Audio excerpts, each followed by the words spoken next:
อันนี้เป็นการแบบว่ามันยังหาเลาะเห็ดขมเลยจ้ะเลาะเบิ่งเห็ดขมจ้ะโอ้เจอแล้วพี่น้องเจอแล้วจ้านี่เห็ดขมตะปุตะปิเลยเห็ดขมจ้าเห็ดขมเบิ่งตะปุตะปิเลยเพิ่นกำลังออกเนาะจ้านี่โอ้หมานจ้าโอ้ตะปุตะปิโอ้กำลังออกเลยจ้าเห็ดขมโอ้นี่จ้าเห็ดขมจ้าตะปุตะปิหมานจ้าโอ้แห้งงามมีดอกสิทุลักทุเลแน่จักหน่อยจ้ะนึกว่าสีบ่ได้หะนะจ้ะเข้ามาบัดเห็นหะนะจ้ะก็เลยย้างเข้ามาเนาะให้เบิ่งกันเนาะการหาเห็ดขมเนาะจ้ะ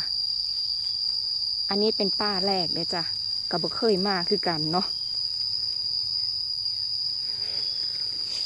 มาผัดใดบัดนี้พี่น้องเอ้ยกำลังออกปุ๊บโอ้ยเห็ดขมจ้าเห็ดขม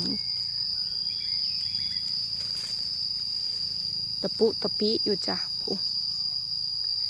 ให้เบิ่งกันมาหาเห็ดขมเลยจ้ะเบิ่งเพิ่นดอกนี้จ้ะแต่ยุงโคตรหลายเลยจ้ะยุงหลาย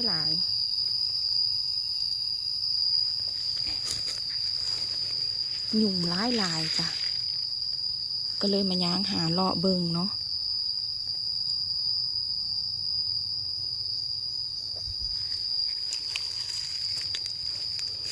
โอ้ตะปุตะปิอยู่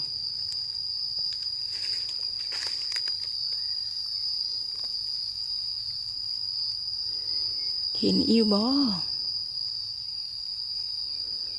นี่นะจ๊ะเห็ดขมจ้ะแนวแสบนะจ๊ะ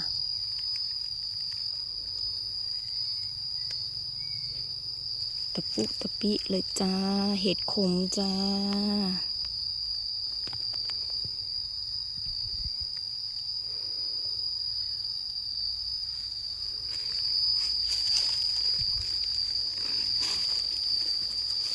ให้มึงเป็นกออยู่แบบนี้เลยจะเห็ดขมป้าโต